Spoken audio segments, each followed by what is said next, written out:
mochi, mochi.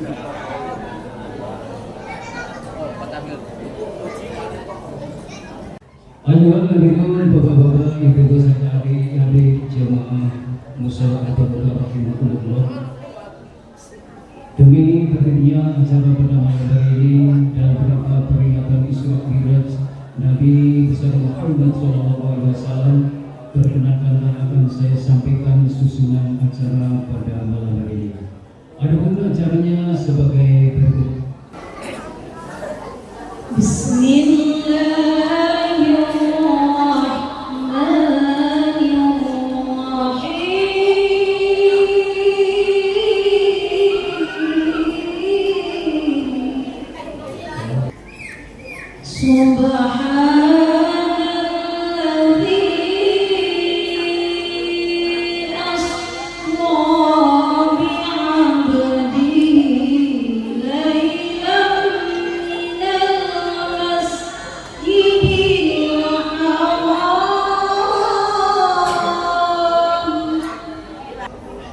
Assalamualaikum warahmatullahi wabarakatuh. Waalaikumsalam warahmatullahi wabarakatuh. Yang terhormat Bapak Ustadz Siddiq Sasmita STHI, Bapak Ibu, adik-adik jamaah mushola Al-Barokah yang dirahmati Allah. Di sini saya selaku panitia peringatan Isra Mi'raj ingin menyampaikan banyak terima kasih atas segala bantuan yang diberikan Bapak Ibu sehingga acara ini dapat terlaksana dan berjalan dengan lancar, tidak kurang suatu apa. Assalamualaikum warahmatullahi wabarakatuh. Waalaikumsalam warahmatullahi wabarakatuh. Alhamdulillahilladzi arsala rasulahu bil huda wa dinil haq liyudhhirahu 'ala dini kulli walau karihal musyrikun wa kafa billahi shahida. Wa qala Allah ta'ala fil Qur'anil Karim, a'udzu billahi minasy syaithanir rajim. Bismillahirrahmanirrahim. Subhanalladzi asra bi 'abdihi lailan minal masjidil haram ilal masjidil aqsa alladzi barakna 'alahu linuriyahu min ayatina innahu was-sami'ul basir. Shadaqallahul 'adzim.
Alhamdulillah.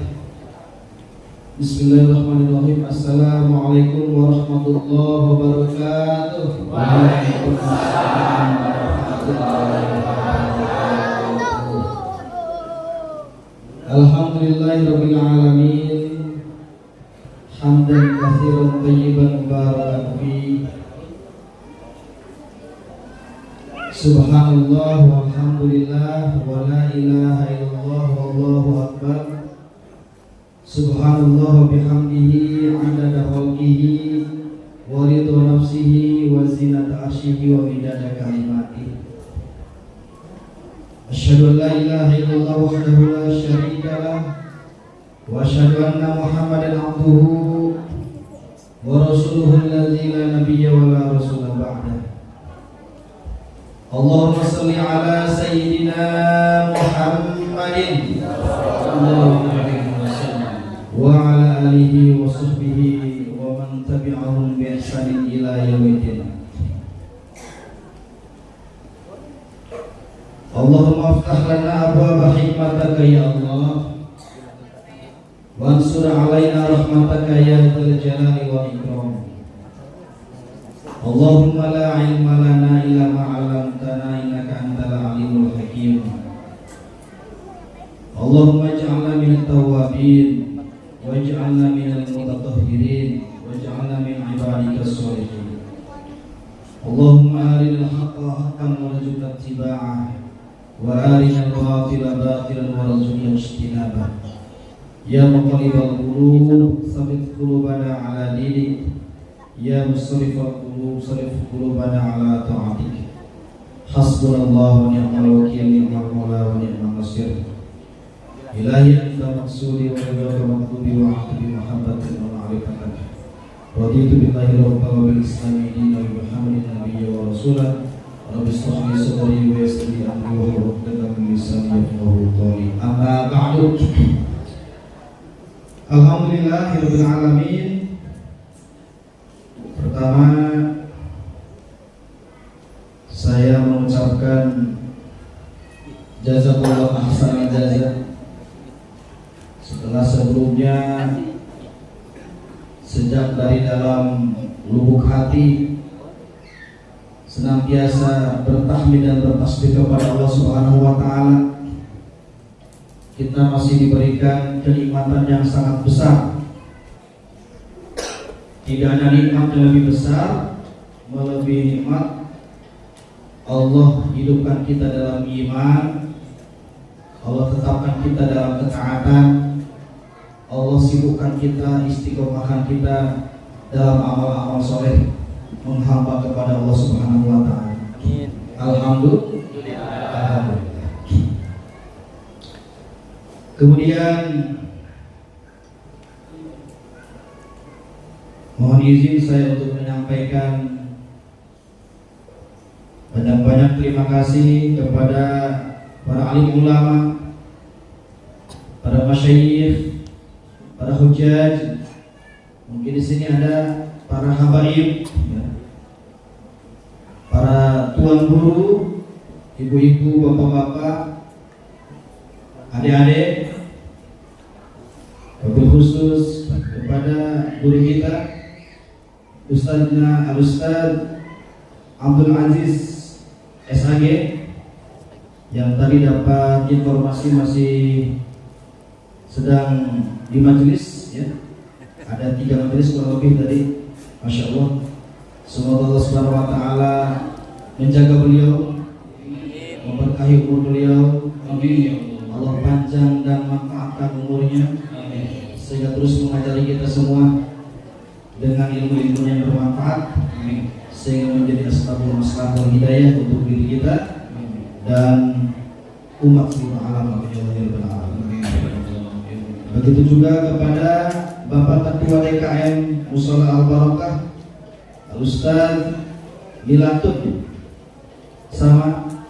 Semoga Allah Subhanahu wa taala menjaga beliau, memberkahi umur beliau, dan Allah berikan kesempatan seluas-luasnya bagi beliau untuk beramal soleh, amal jariah untuk kita sekalian. Wabil khusus seluruh keluarga besar Mushola Al-Barakah RT 4 RW 05 Blok F Perumahan Taman, ya, Taman Raya Racet. Masya Allah. Tadi pas di jalan sempat bingung yang ditanya Tamara. Oh, ada yang ngomong Taman Raya mungkin. Tamara ya. Kayaknya ada dulu artis ya namanya Tamara di dulu ya. 360. Ya, Tamara apa gitu udah susah namanya. Alhamdulillah tadi sempat muter-muter Bapak Ibu, sempat ke perumahan apa itu Sutra itu. Ya, Alam Sutra ya. Ya, pokoknya Sutra lah. Alhamdulillah tadi sudah sampai sini. Wah, udah mantap nih, udah kedengaran nih suara hadrohnya nih. Udah masuk gang ke dalam, rupanya itu bukan hadroh acara Isra Miraj, pemilihan RT. Ini mau blok C katanya. Oh, pemilihan RT ya. Alhamdulillah. Di sini yang benar di sini sedang pemilihan calon penghuni surga insyaallah. Amin. Alhamdulillah akhirnya sampai juga ke majelis yang mulia ini. Kemudian berikutnya Al-Fakir juga mengucapkan terima kasih tergiring doa jazakallahu khairan jazaa kepada ketua RT kita, ketua RT 4 RW 5 Bapak Dwi Hartono. Semoga Allah Subhanahu wa taala menjaga beliau, amin. Memberkahi umur beliau dan betul-betul bisa menunaikan amanah sebagai umarok di lingkungan RT 4 RW 5 sehingga segala amal baiknya menjadi asbabul maslahat wal hidayah khususnya untuk seluruh keluarga besar RT 4 RW 5 amin ya Allah ya rabbal alamin. Dan tentu saja kepada bapak-bapak, ibu-ibu, anak-anak muda dan anak-anak belia yang Al-Fakir hormati dan cintai. Alhamdulillah, terima kasih jazakallahu khairan jazaa sudah hadir di majelis yang sangat mulia ini. Alhamdulillah, semoga Allah Subhanahu wa taala menjadikan majelis ini, menjadikan musola al-barakah ini menjadi asbab pertama meningkatnya ilmu kita, dan ilmunya ilmu yang bermanfaat, ilmu nafi'. Kata Imam Ghazali di antaranya dari kitab Hidayatul Hidayah, ilmu yang bermanfaat itu pertama-tama ilmu yang bisa menumbuhkan rasa khasyah, rasa takut kepada Allah. Apa bedanya khasyah dengan khauf? Nah, ini ada santrinya. Khasyah yakhsha sama khaufa yakhafu khaufan. Sama-sama takut artinya. Kata para ulama, kalau khaufa yakhafu itu setelah takut itu selesai. Seperti takut kepada makhluk, semakin takut kita menjauh gitu ya. Kalau takut sama makhluk kan takut sama singa misalkan, atau takut sama preman, kita akan menjauhi makhluk tersebut. Tapi kalau khasyah, semakin kita takut kepada Allah, semakin mendekat. Maka dalam Al-Quran, innama yakhsyallaha min ibadihil ulama. Sesungguhnya di antara hamba Allah yang paling takut kepada Allah adalah para ulama. Karena alim ulama memiliki ilmu dan ilmunya itu bisa mendorong dia kepada ketaatan. Jadi khasyah adalah setelah takut kemudian taat. Seperti Bapak Ibu sering mendoakan semoga sehat walafiat, gitu ya. Apa bedanya sehat dan afiat? Apa? Kalau sehat itu setelah sehat bisa apa saja dilakukan. Pas sakit mungkin nggak bisa main game kalau anak-anak ya. Apa biasanya gamenya? Apa? FF, apa lagi? Apa tuh mobil lagan itu ya? Ya, pokoknya mah ada tuh. Santri kalau ditanya santri, ML apa mobil lagan? Mobil legend ya. Pas lagi sakit nggak bisa, pas udah sembuh, waduh. Dari pagi sampai malam main game, itu sehat. Tapi kalau afiat, setelah dia sehat kemudian taat. Jadi misalkan bapak lagi dioperasi, selesai dioperasi sukses, alhamdulillah operasi sukses, sudah sehat, alhamdulillah. Itu belum tentu kan? Kesehatan bapak itu belum tentu bisa membawa kepada ketaatan. Tapi kalau afiat, setelah bapak sehat itu kemudian taat. Setelah sehat akhirnya sholatnya giat. Yang sebelumnya mungkin di soft keempat jadi soft yang paling depan. Nah itu namanya afiat. Maka kita diajarkan para ulama kalau mendoakan semoga sehat wal afiat. Setelah sehat taat. Bukan setelah sehat malah maksiat, wah itu bahaya kesehatannya. Ya. Jadi waduh mumpung sehat nih, mumpung sehat ya akhirnya malah dipakai untuk yang tidak dikehendaki oleh syariat. Alhamdulillah. Nah jadi ilmu yang bermanfaat adalah ilmu yang bisa menumbuhkan rasa takut kepada Allah. Ustaz, ada nggak ilmu yang malah semakin bertambahnya ilmu bukan bertambah takut? Ada tidak? Kata Imam Ghazali ada. Makanya kata Imam Ghazali, ulama itu ada ulama akhirat, ada ulama dunia, ada ulama khair, ada ulama su, ada ulama baik, ada ulama buruk. Maka dalam kitab tersebut beliau mengutip satu hadis. Bismillahirrahmanirrahim. Man izdada ilman lam yazdad hudan wa lam yazdad minallah illa bu'dan. Atau kama qala Rasulullah sallallahu alaihi wasallam. Betapa banyak orang yang bertambah ilmunya tetapi lam yazdad hudan, tidak bertambah hudan, petunjuknya, hidayahnya.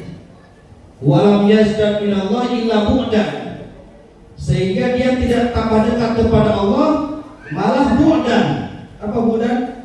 Baik, menjauh. Kalau baik itu jauh Pak, tapi kalau bu'dan itu menjauh dari Allah, dari hidayah. Apa bedanya jauh dan menjauh Bu? Ibu-ibu sama bapak-bapaknya jauh atau menjauh? Kalau jauh itu ada kemungkinan dekat, dari jauh kemudian mendekat. Tapi kalau menjauh, dari dekat malah menjauh. Nah begitu ya. Insya Allah di sini ibu-ibu sama bapak-bapaknya dekat ya. Dekat dalam ketaatan kepada Allah Subhanahu Wa Taala. Amin ya Allah. Yang kedua kata Imam Ghazali, ilmu yang bermanfaat adalah ilmu yang tadi menambah rasa takut kepada Allah, sehingga semakin tinggi ilmu seseorang akan semakin tinggi rasa taatnya kepada Allah. Di dalam Al-Quran banyak dijelaskan orang yang berilmu, orang yang utul ilma itu ketika diserukan suara-suara azan, suara-suara ketaatan, itu betul-betul tawajuh merunduk kepada Allah. Gitu ya.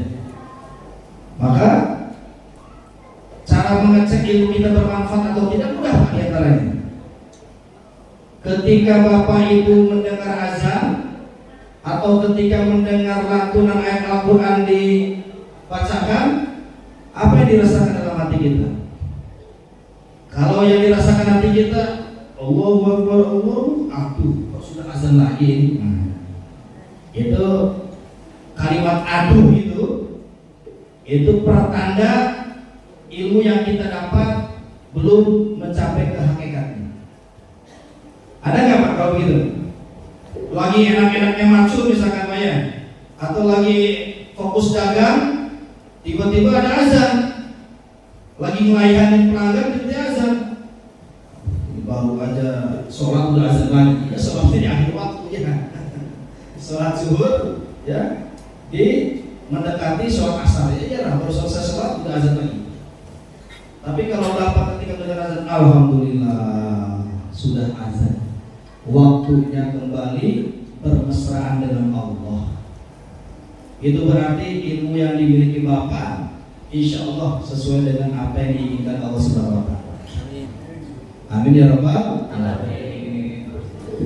Yang kedua, ciri ilmu yang bermanfaat akan Allah bukakan basirah kita sehingga kita mampu melihat keburukan-keburukan kita.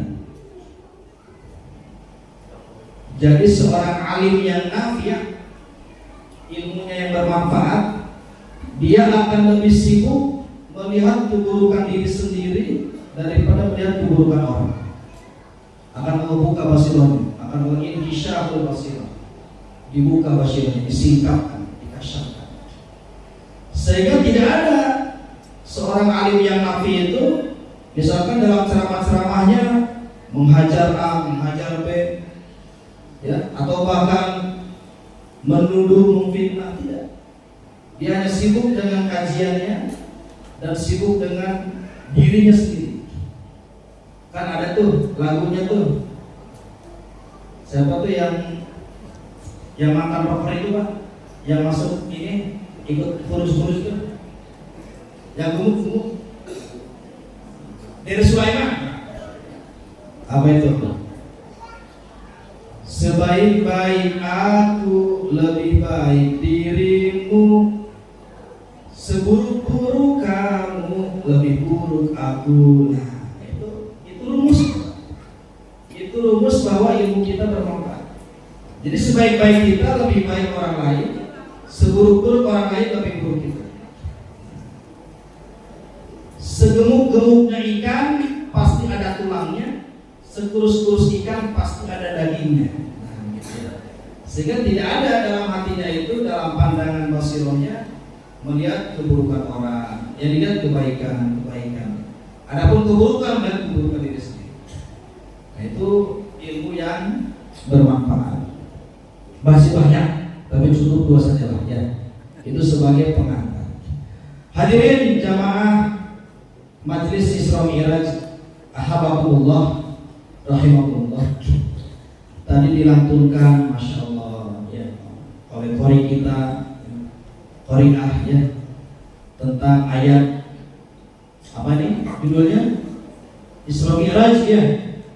Masya Allah. Isra Mi'raj. Isra itu apa Pak Bu? Isra perjalanan jauh. Perjalanan malam. Isra. Ya. Subhanalladzi asra, Allah perjalankan. Jadi menggunakan sigat af'ala. Allah perjalankan. Perjalanan dari mana ke mana? Dari Masjidil Haram ke Masjidil Aqsa.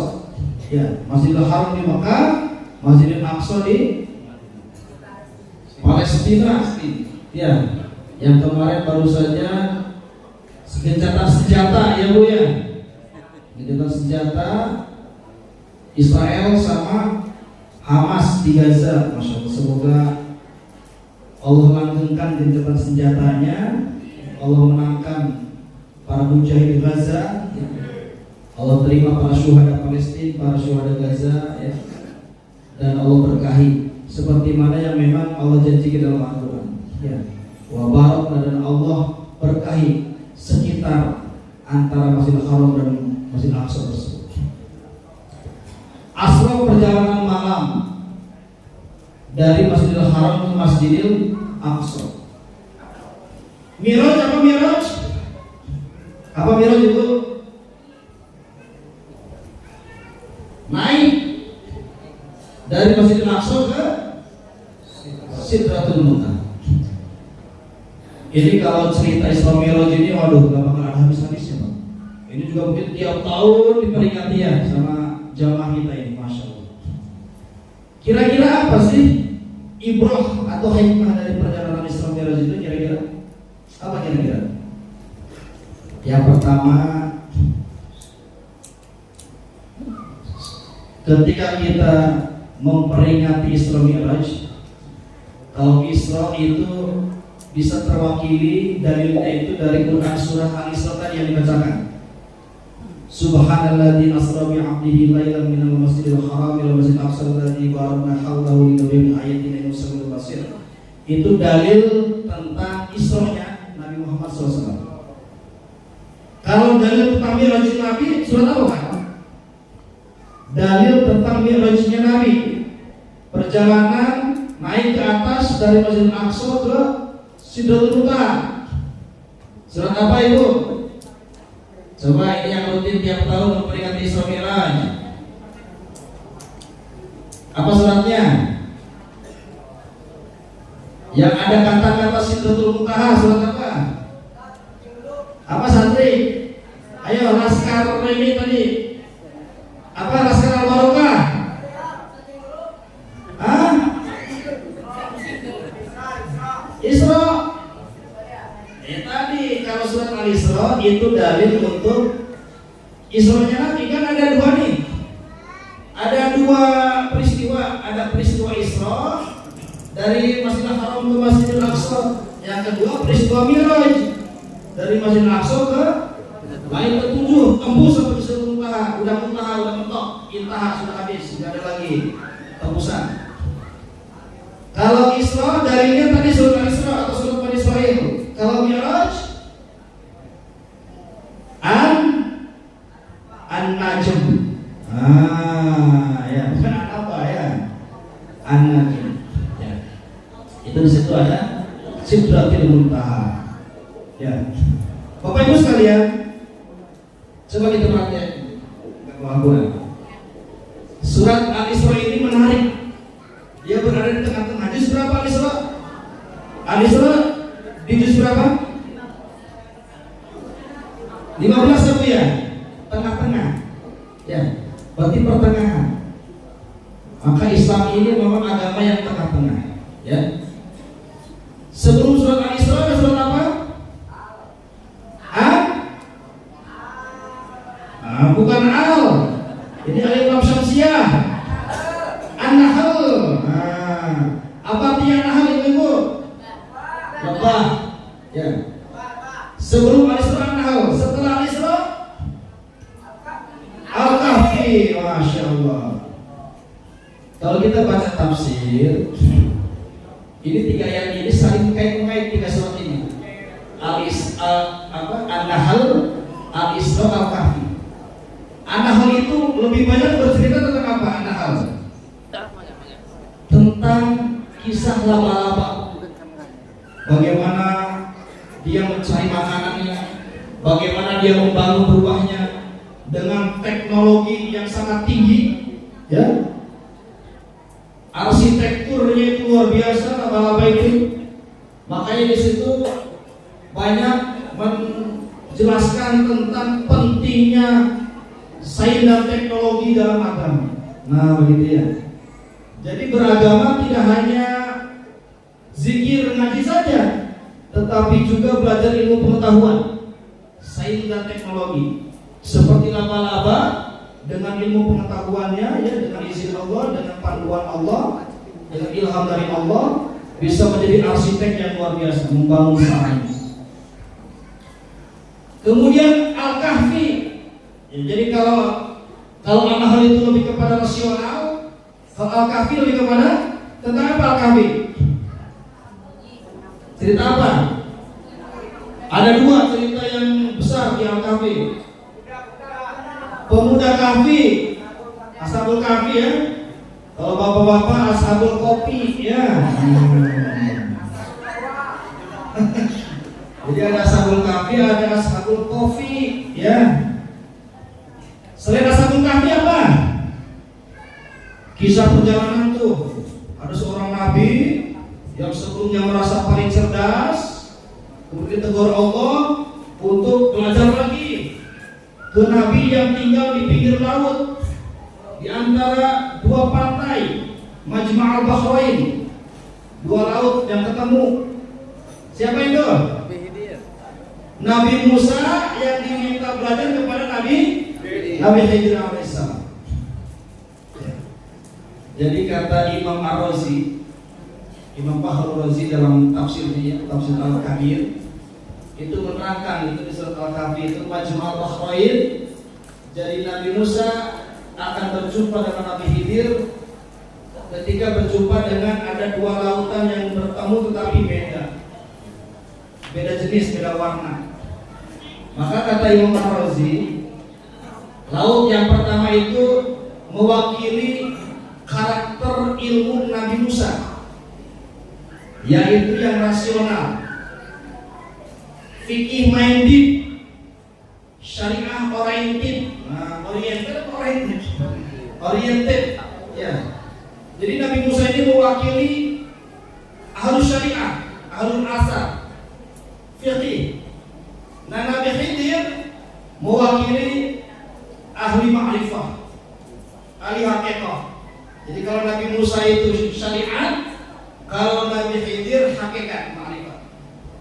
Nah, maka kata Imam Ar-Razi, ayat ini memberikan pesan pentingnya bagi kita dalam belajar ilmu agama. Selain mempelajari ilmu syariat, juga mempelajari ilmu hakikat. Ilmu ma'rifat penting.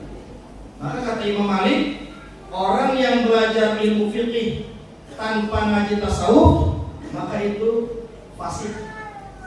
Sebaliknya, ngaji tasawuf toh, gak ngaji syariat, gak ngaji fiqih, zindiq. Jadi harus seimbang dulu. Nah, jadi kalau Al-Kahfi itu lebih kepada spiritual, lebih kepada hakikat tasawuf. Nah, Al-Isra tengah-tengah, emosional. Emosional di sini bukan emosional ngambek marah-marah, bukan, tapi lebih kepada kejiwaan, berjiwa besar, berjiwa lapang dada.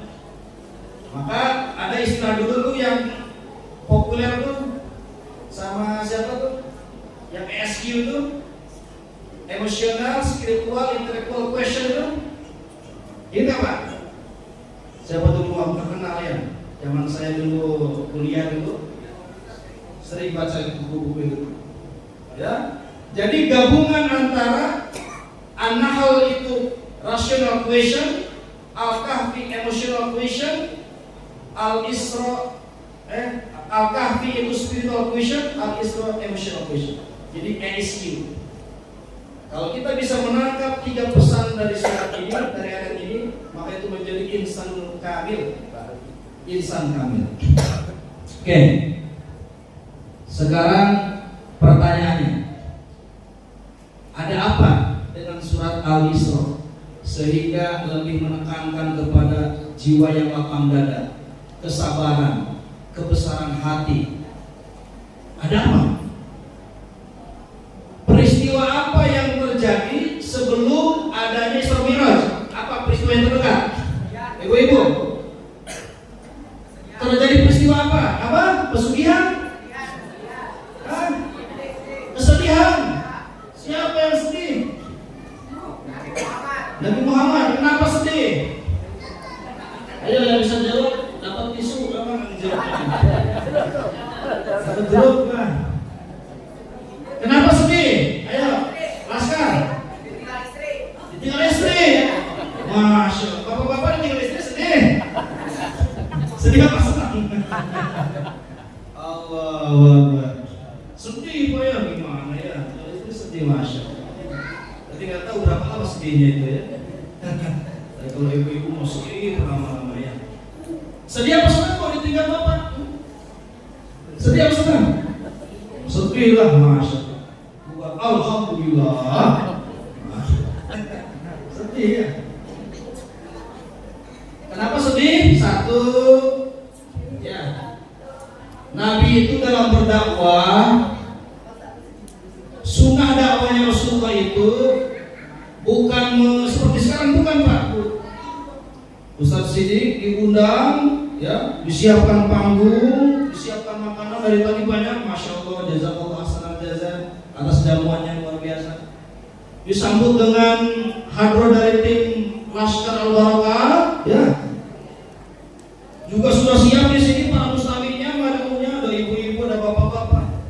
Tinggal ceramah saja enak. Tidak. Nabi dulu dakwahnya itu jemput bola, jemput umat, ya, dari rumah ke rumah, dari lorong ke lorong, dari tongkrongan ke tongkrongan. menjemput bola. Dan itu tidak jarang bola yang dijemput malah nendang ke dirinya. Ada yang dilempar, Masya Allah. Udah jelas kan dihina, dicaci, difitnah. Yang tadinya Al-Amin menjadi Al-Kazab, ya, menjadi Al-Kahin, As-Sahir. Wah, Masya Allah.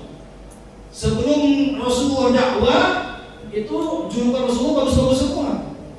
Semua amanah orang Quraisy Mekah itu dititipkan kepada Rasulullah SAW dan kepada Abu Bakar As-Siddiq.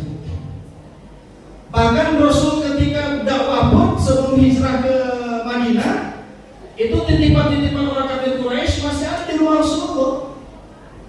Ya, jadi nitip barang jalan gitu ya, ngehina Rasul jalan gitu. Lucu orang Quraisy itu. Barangnya dititipin ke Rasulullah, tetapi tiap hari menghina Rasul, tiap hari menentang dakwahnya Rasul. Maka dakwahnya Rasul itu betul-betul dakwah yang mujahadah, dakwah yang tadhiyah, banyak sekali pengorbanan. Yang selama ini membela dakwahnya Rasul ada dua. Siapa? Satu, istri yang tercinta Sayyidatul Kubra Khadijah radhiyallahu anha. Yang kedua, pamannya siapa? Siapa? Laskar, pamannya Nabi yang nolong Nabi. Abu Thalib. Abu Thalib pamannya Nabi, Masya Allah. Abu Thalib ini terdapat khilaf di antara para ulama ini. Ada yang menafsirkan, ada yang menjelaskan Abu Thalib itu bersyahadat sehingga selamat, ada yang tidak. Ada kitab yang bagus itu, karangannya Mufti Syafi'i di Masjidil Haram era dulu abad-abad ke 18-19 kalau tidak salah. Syekh Ahmad Zaini Dahlan ya, tulis kitab As-Sana'ul Munjiyat ala Abu Thalib kalau tidak salah ya. Jadi pujian-pujian, peristiwa-peristiwa yang menjelaskan, pendapat-pendapat alim ulama yang menjelaskan selamatnya Abu Thalib. Itu dirumuskan dalil-dalil. Ada juga dari misalkan kitab karangan Abu Bakar Sirajuddin. Ibnu Abbas ketika mendampingi Abu Thalib sakratul maut ketika nazar, sempat mendengar Abu Thalib mengucap syahadat. Tetapi kata Rasulullah Muhammad SAW, aku tidak mendengarnya. Maka syahadat itu harus diperdengarkan, tidak hanya dibisikkan, harus diperdengarkan. Oke, itu biar bagian para mufasir dan para ahli tarikh ya, para mu'arikh yang menjelaskan. Dua-duanya meninggal dalam waktu yang bersamaan. Di abad keberapa kenabian? Tahun keberapa kenabian? Tahun 10 kenabian atau tahun 11 dalam riwayat lain. Yang pertama kali meninggal siapa? Pamannya dulu apa istrinya? Ibu-ibu? Pamannya dulu. Kemudian selang berapa lama? Selang berapa lama? Kalau dalam kitab Zadul Ma'ad itu disebutkan selang 3 hari kemudian. Selang 3 hari kemudian meninggal istrinya Rasulullah SAW, Sayyidatul Kubra Khadijah radhiyallahu anha. Dalam riwayat lain misalnya dalam Ibnu Sirah, Ramadan Al-Qurtubi menjelaskan selang 1 bulan 5 hari baru meninggal.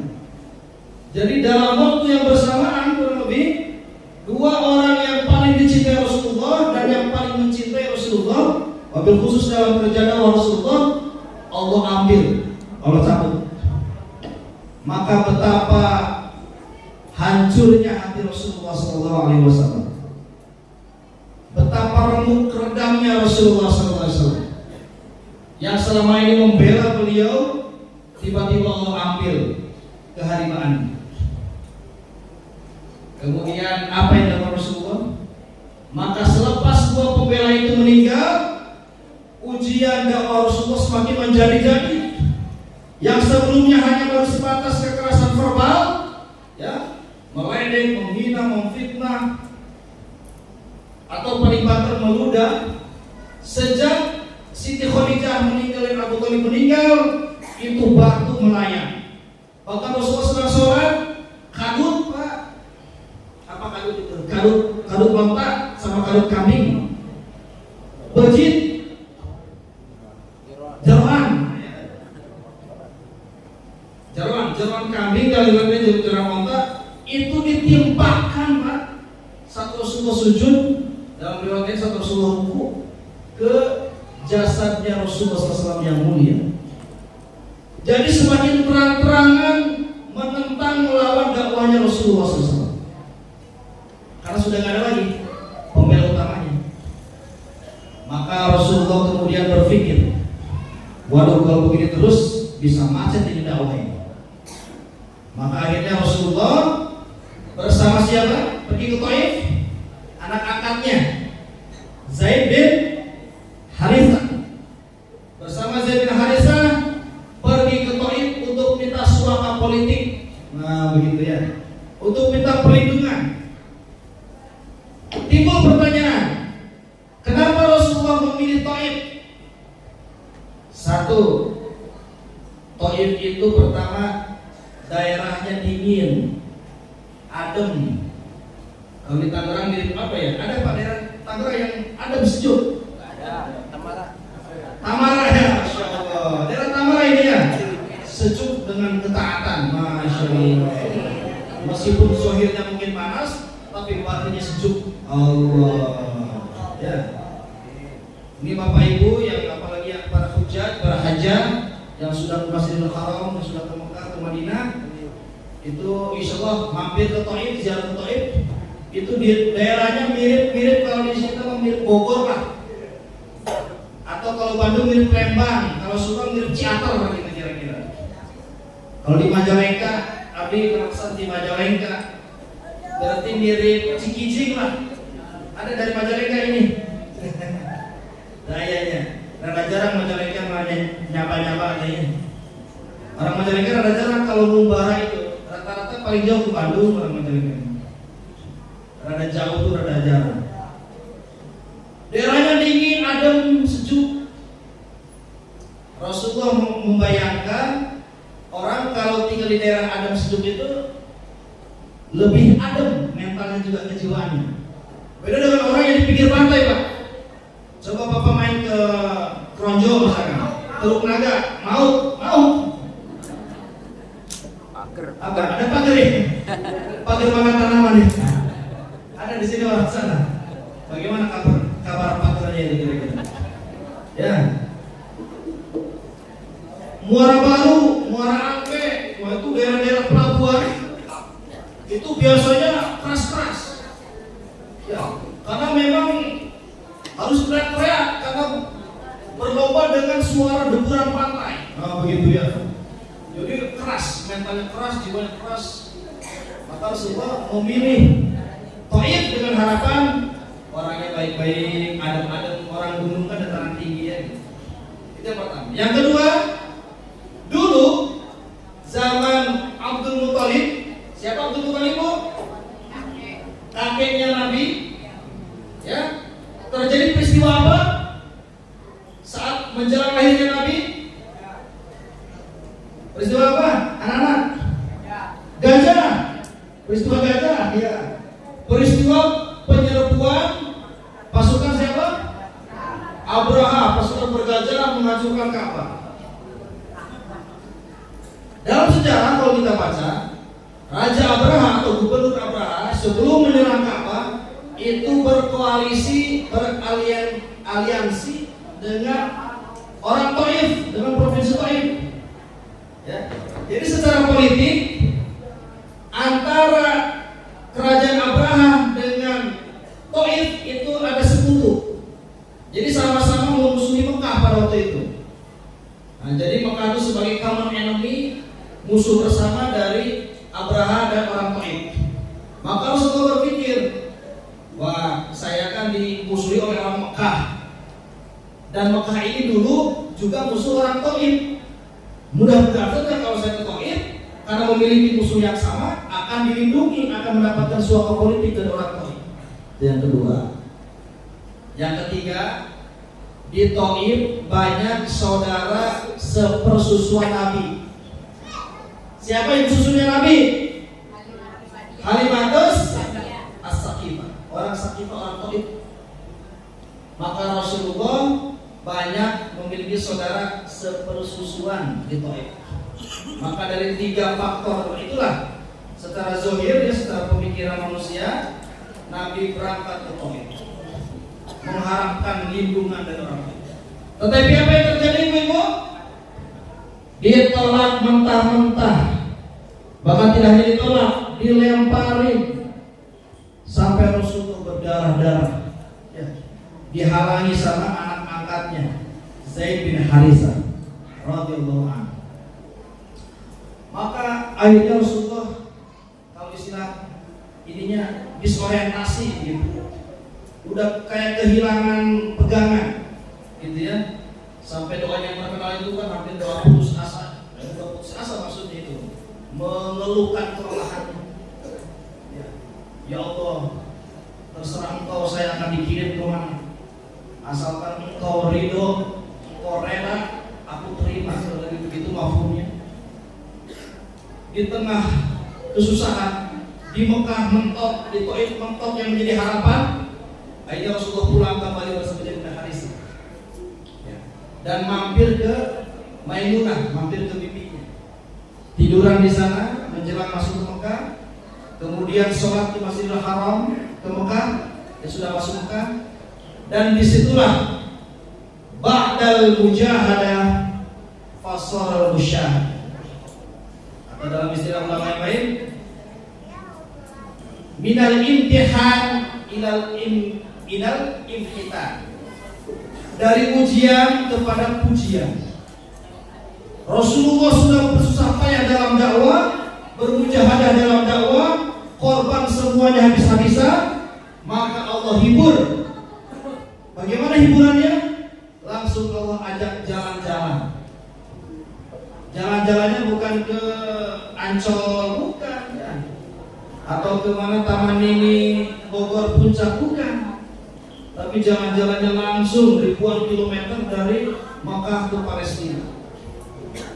Naiknya bukan naik mobil, bukan naik kereta cepat, bukan pesawat, bukan yang main. Tapi langsung pakai apa? Burung. Barkun, apa artinya barkun? Kalau hujan ada apa? Kilat. Jadi seperti kilat memang, ya. Satu kali langkah itu seperti dari ujung timur ke ujung barat bumi. Makanya burung seperti kilat, sup begitu cepat. Ya. Dalam satu riwayat, bantalnya Rasulullah itu masih hangat ketika Rasulullah pergi, dan ketika pulang kembali itu bantalnya bekas Rasulullah masih hangat. Saking cepatnya itu si burung. Ya, secepat kilat begitu ya. Jalan-jalan ke Masjidil Haram, Masjidil Aqsa, udah naik ke Sidratul Muntaha. Bapak Ibu sekalian, ringkas cerita, kemudian kita bisa ambil kesimpulan. Pentingnya kita senantiasa memakmurkan masjid atau mushola atau tempat di mana azan dikumandangkan. Kenapa kok perjalanannya dari masjid ke masjid? Kenapa bukan dari rumah ke rumah? Ini menjelaskan bahwa masjid adalah tempat yang sangat istimewa di mata Allah Subhanahu wa taala. Baitullah. Bahkan rumah Allah yang pertama kali dibangun di muka bumi adalah masjid. Dibangun dengan dasar takwa. Maka Bapak Ibu sekalian, saya tadi dengar Masya Allah ya, ngobrol-ngobrol sama orang tua kita ya, Pak Priyo di musola Al-Barakah ini, alhamdulillah. Kalau sholat berjamaah penuh full, Masya Allah, tabarakallah, takabbalallah. Ya. Apalagi kalau taraweh, ruang utamanya, selasanya ya, ini baru dibetulkan katanya, Masya Allah, atap-atap dan teras.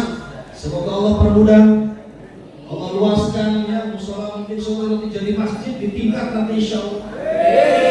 Amin ya Rabbal. Ini luar biasa, penuh. Masya Allah ya, taraweh penuh. Biasa bertahan berapa lama taraweh penuh? Alhamdulillah. Alhamdulillah. Lumayan.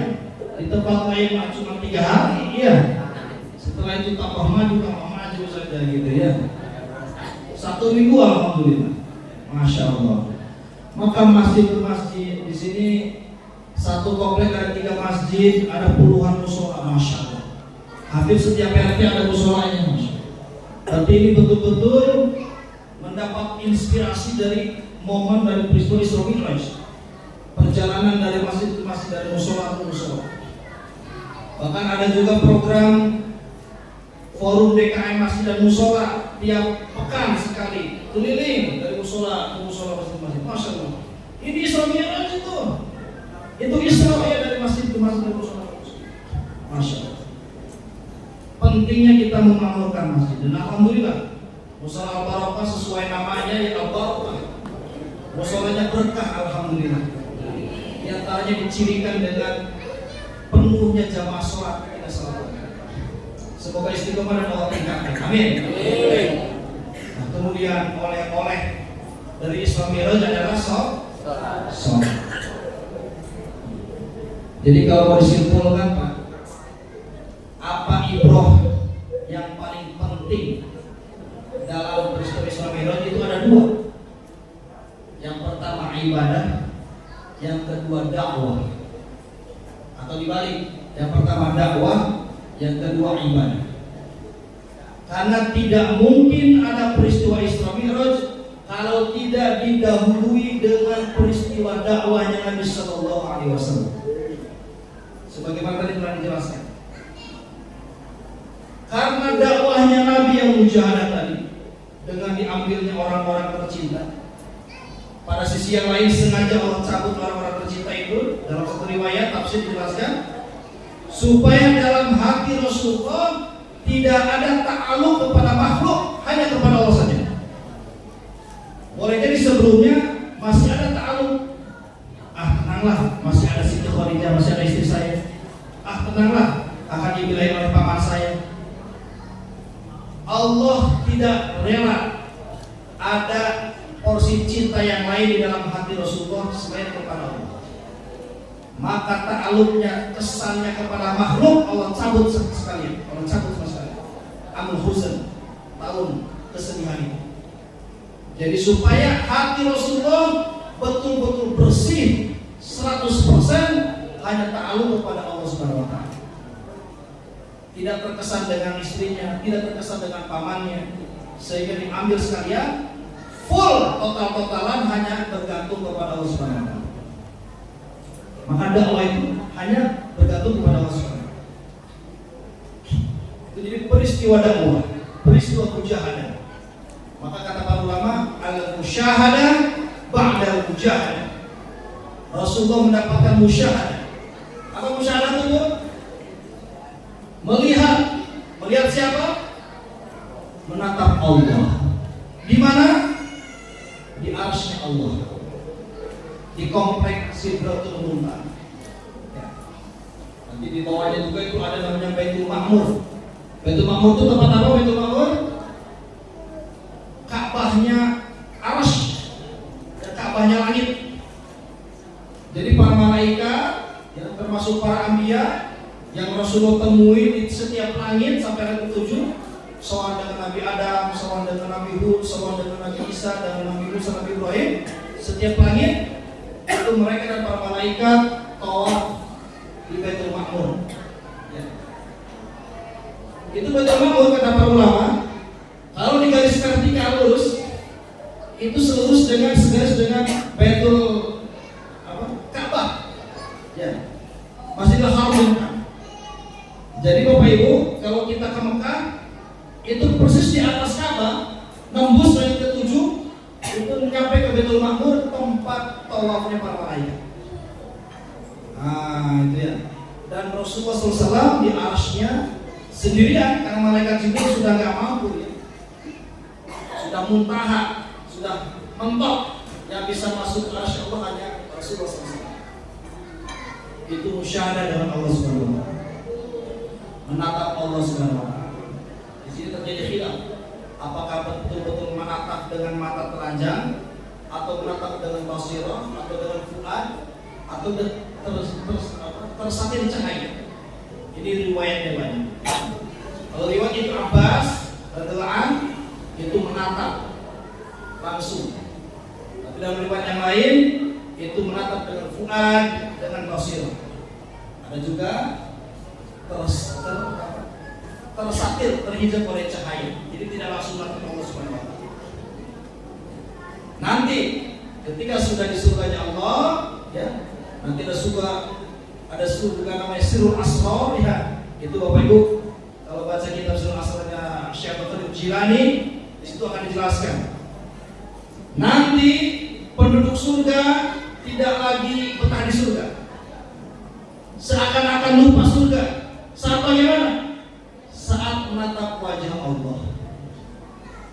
Jadi ada satu surga, di situ tidak ada bidadari, tidak ada sungai madu, sungai susu, sungai khamar, tidak ada buah-buahan. Tetapi semua penghuni surga betah di situ, karena di situ ada wajah Allah. Di situ nanti kita bisa menatap wajah Allah. Sekali tatap bisa menghilangkan seluruh kenikmatan surga. Masya Allah. Nah, kata Syekh Abdul Jilani, orang-orang pilihan, para anbiya, para aulia itu sering-seringnya itu nongkrongnya di surga itu. Ya. Nah, kalau kayak kita ini yang masih terkesan dengan bidadari, ya, terkesan dengan sungai madu, sungai susu, dan seterusnya. Betul nggak Pak? Iya. Nanti kalau udah di sana akan ada tingkatan yang paling di atasnya Firdaus. Dakwah yang pertama. Dengan dakwah maka lahirlah syariat sholat dalam Isra Mi'raj. Bapak Ibu, sebelum Isra Mi'raj sudah ada sholat belum? Sudah sholat belum? Belum. Laskar, gimana laskar pelangi?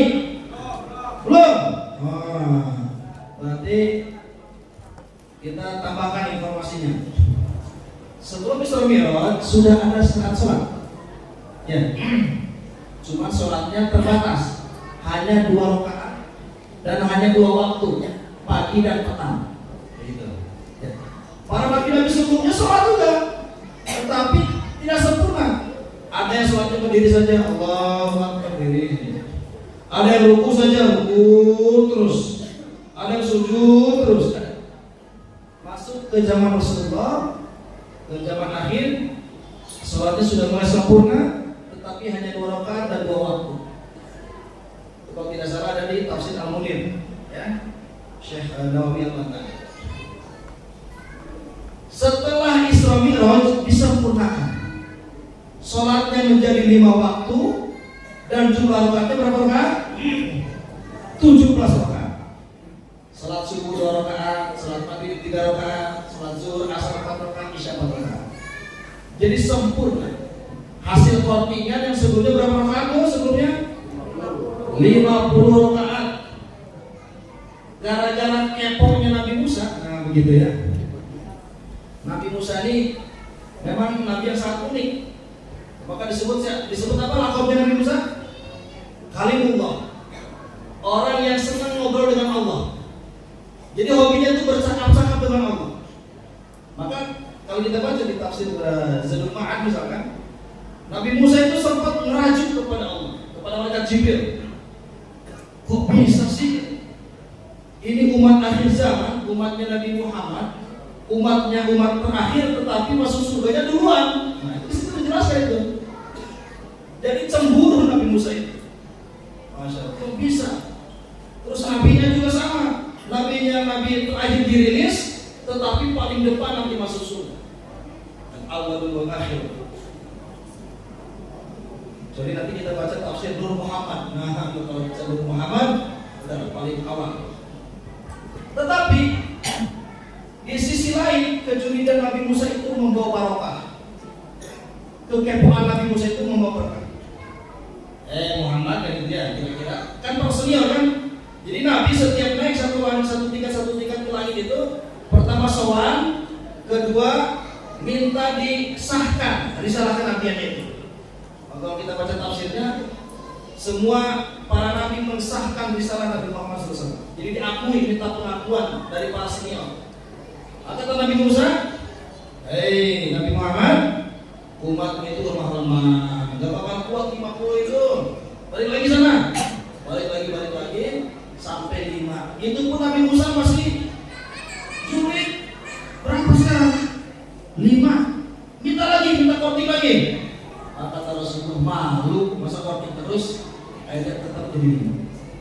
Tetapi meskipun hanya 5 waktu, tetapi fadilahnya 50 waktu. Jadi sama dengan derajat 50 sholat, 50 waktu. Itulah keberkahan umat akhir zaman, umat baginda Rasulullah SAW. Yang kedua oleh-oleh dari Isra Mi'raj adalah setelah dakwah adalah apa? Sholat. Ya. Jadi kalau Rasulullah ingin berjumpa dengan Allah itu melalui Isra dan Mi'raj. Ya. Kalau kita umatnya ingin nggak jumpa sama Allah, Bu? Ingin tidak jumpa sama Allah? Sudah siap jumpa sama Allah? Siap dipanggil sekarang? Gimana? Kok jadi ragu-ragu? Siap dipanggil Allah sekarang? Oh, siap. Udah masuk. Orang anak muda mau nekat di sini. Nekat selamat. Bodoh nekat ya. Rasulullah SAW jumpa dengan Allah melalui Isra dan Mi'raj. Umatnya juga sama, ingin jumpa dengan Allah, Isra dan Mi'raj. Isranya bagaimana? Isranya tadi dari masjid ke masjid. Ya. Maksudnya bagaimana? Senantiasa memakmurkan masjidnya Allah. Sholat waktu diusahakan memenuhi standar WTC. Apa WTC, Pak? W-nya apa? Waktu. Waktunya bagaimana? Waktunya di awal waktu. Ya kalau dari segi fikih maka apa ya? Ada waktu pulang, ada wustu, ada ukhra. Tapi dari segi fadhail, kalau ini dari segi masail. Dari segi fadhail ya sebentar utama waktu adalah di awal waktu. Awal waktu. Waktunya di awal. Ketika azan berkumandang, Allahu Akbar, bismillah. Langsung menyongsong panggilan azan. Langsung menyambut panggilan Allah. Apa T-nya? Tempatnya di mana? Tempatnya di masjid atau di mushola atau tempat di mana azan dikumandang. Terakhir C-nya apa? Cepat. Wah, itu masalah tarawih namanya. Doli. Amin. Ini bentar lagi nih. Nanti mulai viral lagi nanti video-video. Apa tuh? Kalau banyak lucu-lucu itu. Jangan bayang. Tarawih itu rawaha, itu tarwiha. Roha. Apa artinya roha? Istirahat. Apa istirahat? Istirahat. Bapak kalau mau istirahat P-nya lama apa cepat? Lama, Bu ya? Namanya istirahat itu enaknya lama, santai dulu, ngopi dulu. Mungkin kalau yang rokokan dulu begitu ya. Main HP dulu begitu. Istirahat lama, santai. Nah, kalau cepat namanya bukan istirahat. Ya, apa kalau cepat-cepat namanya? Maka tarawih itu sesuai namanya secara lughatan adalah istirahat, rehat, santai. Tarawih kalau cepat-cepat, itu melanggar konstitusi bahasa ya. Secara bahasa tarawih itu rehat, istirahat, santai. Maka Bapak Ibu kalau nanti ditakdirkan Allah Ramadan di Masjidil Haram atau di Masjid Nabawi itu santai. Ya 2 rakaat santai dulu, gelar supra ya. Gelar apa? Supra itu apa ya? Kain gitu ya. Kopi dulu, makan coba dulu ya. Santai. Setelah beres kopi sudah selesai, as-shalatu jami'ah, salat lagi. Allah, baca juga tenang, tartib begitu. Kalau santri biasanya hadir ya. Mode cepat begitu ya. Cepat dahsyat, cepat selesai. Akhirnya bukannya sholat itu tambah tadi ya walazimullahi akbar ya. Bukannya zikir kita semakin besar kepada Allah. Nah, ini malah tenaganya yang terkuras seperti ini, ngap-ngapan gitu ya. Insyaallah oleh Allah rekaman tidak seperti itu insyaallah ya. Insyaallah Allah rekaman tenang ya. Nadanya nada nahawan ya. Bismillahirrahmanirrahim. Wah, ini santri-santri berat di sini. Kalau saya ini meskipun pondok tahfiz hanya ngasuh saja, Pak. Yang pintar-pintar itu ya udah usah-usahnya, pintar-pintar ngaji. Usah-usahnya apalagi santri-santri yang ini salah satunya. Ini sudah selesai ini, tinggal persiapan mungkinan. Masya Allah. Jadi kami di pondok itu 3 tahun pertama pagi menghafal Quran, malamnya ngaji kitab. Fikih, ya, nahwu dan sebagainya, ilmu alat, al-musalah dan seterusnya. 3 tahun kedua dibalik, paginya mendalami kitab, malamnya memurojaah hafalan yang di 3 tahun pertama tadi sudah. Jadi 6 tahun plus 1 tahun nanti hikmah, amaliyatul tadris, praktek mengajar. Supaya apa? Supaya ketika nanti lulus bisa langsung praktek di lapangan, langsung. Nah, jadi insya Allah tarawih di sini tertib tartil syahdu. Nah, gitu ya. Seperti semangat Isra Miraj. Subhanalladzi asra bi 'abdihi lailan. Kalimat lailan ini bisa dimaknai juga secara majazi. Apa yang kita bayangkan ketika mendengar kata malam, ibu-ibu? Ibu-ibu, kalau mendengar kata malam, apa konotasi yang ada di imajinasi kita? Gelap, terus istirahat, tidur, ya, ngobrol sama bapaknya begitu, ya, kelonan begitu, ya, bapak sama ibu, syahdu, ya begitu ya, betul nggak Pak? Tenang, sejuk, damai malam kan? Jadi malam itu bisa dimaknai secara majazi bahwa dalam bertakarub kepada Allah, ya, untuk mendapatkan ridha Allah itu dilaksanakan dengan suasana malam, dengan bertenang, tertib, tawajuh. Nah, insya Allah tarawih nanti, ya, terinspirasi dari Isra Miraj juga sama, tenang, syahdu, ya masya Allah. Saking syahdunya ngantuk begitu ya. Karena pas buka langsung habis-habisan dendam. Nah, ya. Lalu kata Rasulullah, "Lis-shaimi farhatan." Orang yang berpuasa itu dapat 2 kegembiraan. Farhatun 'inda fitrihi wa farhatun 'inda liqa'i rabbih. Orang yang berpuasa itu dapat 2 kebahagiaan. Bahagia saat buka puasa. Wah, kalau santri di sana langsung yang ekstrim. Gorengan, es campur, lengkap dengan cabai dan sambalnya santri ini. Waduh, ampun dah. Semua mie, Pak. Jadi sebelum makan tuh itu dulu prolognya, bukan dimana tuh. Gorengan, sambal, mie, es kolak, masya Allah. Setelah itu langsung faedah farok terlangsung. Setelah selesai satu langsung ke yang lain.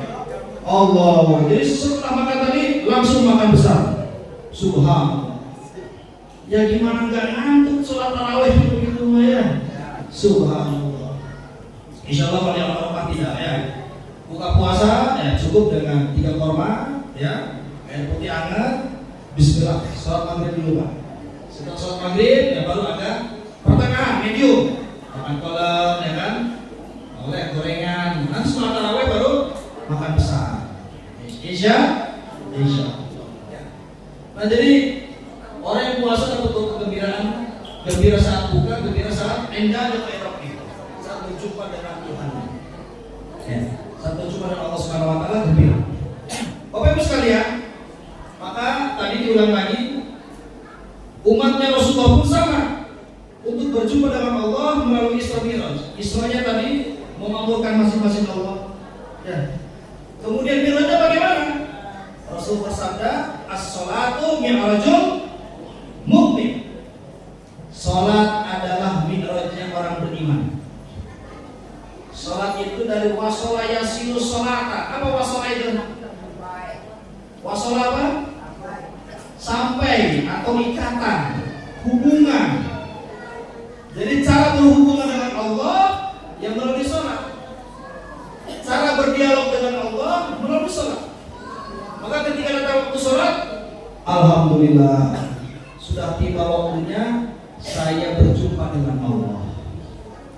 Maka Pak Bu, para sahabat dulu, contohnya Sayyidina Ali bin Abi Thalib radhiyallahu anhu, itu ketika mendengar suara azan itu badannya gemeter Pak. Itu ada di hadis sahabat itu. Hadis sahabat karangan Syekh Yusuf Al-Kandahlawi. Saat azan dikumandangkan langsung gemetar.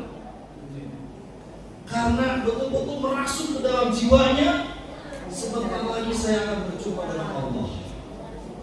Ya. Jadi para nabi, para wali itu bahkan sebelum azan itu sudah di masjid. Jadi bukan nunggu azan, bukan dipanggil azan, tapi dia nunggu azan.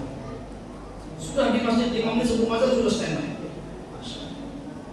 Jadi betul-betul karena merasa akan berjumpa dengan Allah Subhanahu wa taala. Coba Pak, ini sekaligus tarhib Ramadan ya. Kita evaluasi. Tarhib itu kan rohaba yurohibu tarhiban, itu luas dan terbuka. Jadi kita betul-betul menyambut marhaban, menyambut dengan lapang dada, menyambut dengan tangan terbuka akan datangnya bulan Ramadan. Dan juga marhab, mirhab itu artinya tempat pemberhentian musafir untuk membetulkan kendaraannya dan mengambil perbekalannya. Jadi tarhib Ramadan maknanya adalah pertama, kita dengan penuh rasa sukacita menyambut tibanya bulan Ramadan. Maka dalam hadis sahabat disampaikan, Umar bin Khattab itu Pak Bu, ketika akan masuk bulan Ramadan, ketika Umar bin Khattab radhiyallahu anhu menjadi khalifah Amirul Mukminin, itu lampu-lampu di Masjid Nabawi diganti semua.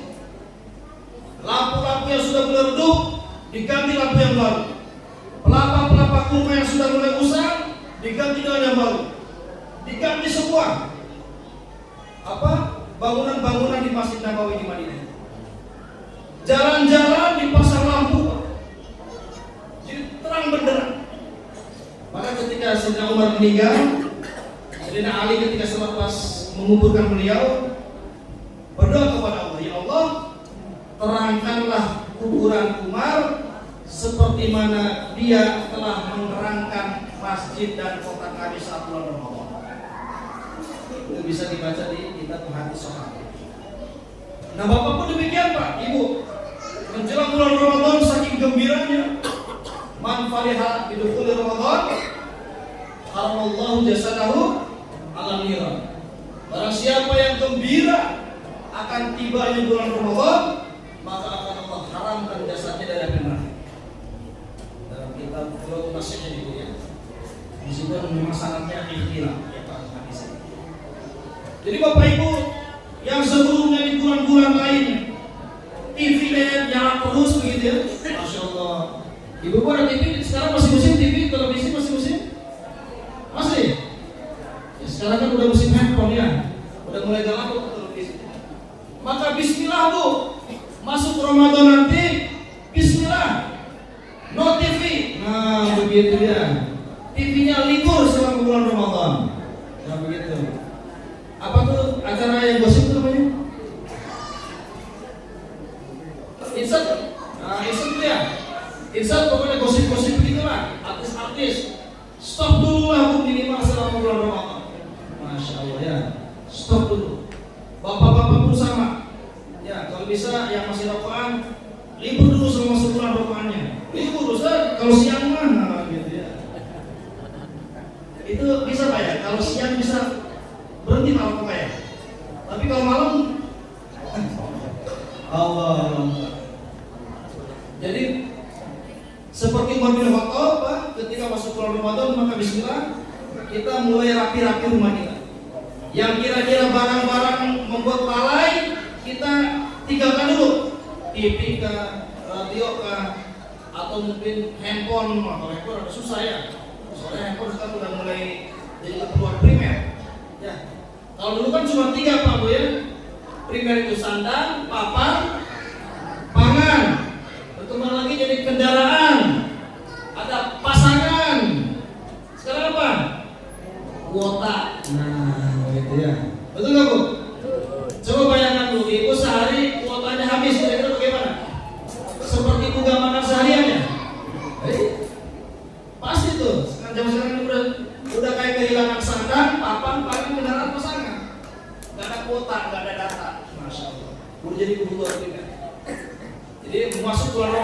betul-betul selektif. Aplikasi apa saja nih, platform apa saja yang dibuka. Yang biasanya mungkin nonton apa, IG, TikTok, apa lagi? Instagram, terus apa lagi anak-anak muda? Biasa buka apa di handphonenya? Twitter, game. Libur dulu Ramadan ya. Ya, libur dulu Ramadan. Nanti habis Ramadan syukur-syukur lupa. Ya. Jadi tahun Ramadan betul-betul kita menyambut bulan Ramadan dengan penuh sukacita, dengan penuh persiapan, dengan semangat Isra Mi'raj. Kita sambut bulan Ramadan dengan penuh sukacita. Kesimpulannya adalah saya akan menyimpulkan dengan mengutip surat Al-Asr. Ya. Wal asri innal insana lafi khusrin illa alladziina amanu wa 'amilus shalihat wa tawassaw bil haqq wa tawassaw bis. Semua kita ini rugi. Ya. Innal insana, ada alif lam istighraq namanya. Jadi seluruh manusia, apakah ustaz, apakah santri, apakah kiai, apakah umat, orang kaya, orang miskin, sudah jelas orang kafir ya. Itu rugi semua, khusrin. Kecuali 4 golongan. Yang pertama apa? Amanu. Orang-orang yang beriman kepada Allah, senantiasa mentaklukkan hatinya kepada Allah, senantiasa memasukkan kebesaran Allah ke dalam hatinya, senantiasa mengeluarkan kebesaran makhluk dari dalam hatinya, senantiasa mengagungkan Allah, senantiasa berzikir kepada Allah, senantiasa lisannya basah dengan zikrullah, senantiasa matanya digunakan sesuai kehendak Allah, senantiasa telinganya digunakan untuk sesuai kehendak Allah, senantiasa tangan, kaki, semua zawahir badannya digunakan sesuai kehendak Allah, beriman kepada Allah, la ilaha illallah. Yang kedua setelah beriman, wa amilus shalihat, beramal soleh, beribadah, sholat, ngaji, zikir, zakat, puasa dan seterusnya, haji dan seterusnya. Ibadah, iman dan ibadah. Iman dan ibadahnya tidak cukup tuh. Jadi Bapak Ibu jangan merasa cukup. Nah, saya sudah rajin sholat, saya sudah rajin ngaji, anak saya sudah mondok, ya, istri saya sudah pakai jilbab rapi sempurna tutup aurat. Belum cukup. Masih ada yang ketiga. Wa tawassaw bil haqq wa tawassaw bis dakwah, dengan penuh kesabaran. Ya. Jadi antara ibadah dan dakwah itu tidak bisa dipisah-pisah. Apa ya? Maka wa amma bi ni'mati rabbika fahadits. Adapun atas nikmat Allah maka fahadits. Apa fahadits itu? Ceritakan, sampaikan, dakwahkan. Bapak sudah pulang dari masjid, dari musola, selesai sholat, pulang ke rumah, assalamualaikum, salim sama istrinya, ya, sama ibu, ya, ibunya cium tangan bapaknya, anaknya cium tangan bapak. Kemudian disampaikan alhamdulillah ibu, alhamdulillah anak-anakku, ayah tadi sudah melaksanakan sholat berjamaah di awal waktu di tempat di mana azan dikumandangkan. Alhamdulillah bisa diberi kesempatan oleh Allah untuk masih bisa melaksanakan sholat. Bagaimana ibu sudah sholat belum di rumah? Ya. Kecuali yang sudah halangan ya. Bagaimana anak-anak kita? Bagaimana ngajinya? Bagaimana zikirnya? Bagaimana pelajarannya? Jadi diceritakan Pak kenikmatan ibadah kita. Wa amma bi ni'matil hadis. Didakwahkan Pak ketaatan kita itu. Kata Abdul Hasan Asy-Syadzili disampaikan, a'linu bi ta'atikum kama a'lana ghairukum bi maksiatihim. Iklankanlah, dakwahkanlah ketaatan kalian sebagaimana orang-orang selain kalian mendakwahkan, mengiklankan kemaksiatan mereka. Jadi anak-anak muda, para santri, para laskar, insya Allah ketika antum nongkrong-nongkrong sama teman-teman antum, tetap tidak lepas peci. Nah, begitu ya. Kalau bisa pakai sarung, diubah. Masya Allah ya. Dalam rangka apa? Dalam rangka dakwah syiar. Bapak-bapak pun sama. Minimalnya Pak tidak lepas peci, kecuali lagi ngantor ya. Di kantor kan ada tata tertib, ada SOP dan seterusnya. Syiarkan kemana-mana bawa Al-Quran. Masya Allah ya, santri-santri ini ya. Yang lain megang HP, antum megang Quran. Nah begitu. Minimalnya megang buku. Ketika masuk angkot, ketika masuk ruangan, ketika masuk mall, ya itu indah sekali kayaknya itu.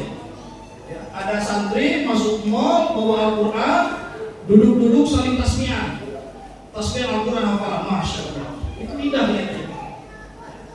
Jadi itu sebagai syiar, sebagai dakwah. Kita jangan kalah oleh orang-orang ahli maksiat.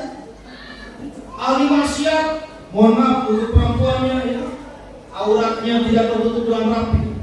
Bahkan anak-anak zaman sekarang, masya Allah ya.